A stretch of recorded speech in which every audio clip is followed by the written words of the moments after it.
Got a masonry porch that is breaking down here today, guys.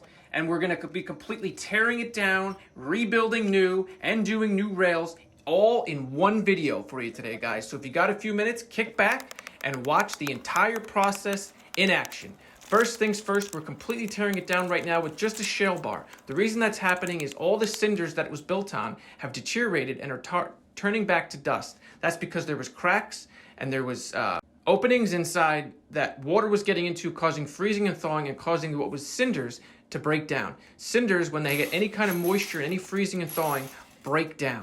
So they used to use cinder block, which were comprised of coal and a little bit of concrete, and now we use entirely concrete block that are solid concrete, and then we fill those blocks with more concrete. Now that we got it demoed to a point, we have our rebar that is sticking up horizontally and vertically. We're going to pour a 10 to 12 inch concrete base everywhere that we are then going to be building our porch on. When we're going to be building first is our roof. Our roof is block. We entirely block in and we fill all of our block entirely solid with concrete. Now these are CMUs. These are concrete block, and then they are filled entirely with concrete. Some of you guys are gonna say, you said not to use cinders and you're building it right back with cinders. No, I'm building it with concrete block. There is a difference. Now that you can see we are entirely rebuilt in block, we have our brick here. This is a Cambridge brick. They're Cambridge and Portsmouth are the two different colors of brick that come in this style. It's made by Robinson Brick Company.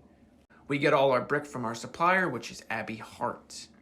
Can't buy directly from them, so we have to buy from our supplier. They are a distributor, blah, blah, blah, what have you. But they're the biggest brick wholesaler in the area.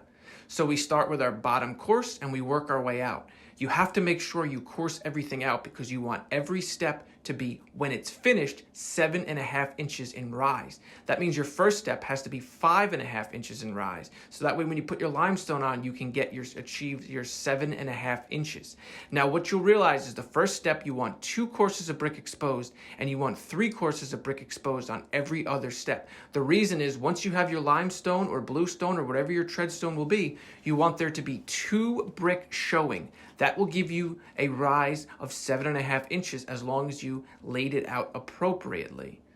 Now code here is it can't be any more than 8 inches in height. Now code is subjective to the area that you're in and it varies from town to town to state to state.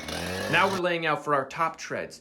We start when we're doing our limestone from top to bottom. So we do brick from bottom up and our limestone from top to bottom. The top step, we do a smaller limestone so it sits on a brick ledge or block shelf so it will carry the slab we'll be pouring in the middle. The rest of the stones are a 12-inch limestone. We use type M mortar mixed with sand and water, and we have an acrylic fortifier. Next, we do our joints. Our joints make the porch. We use a rake joint, we scrape, and then we brush it all out. Now we have our black rails.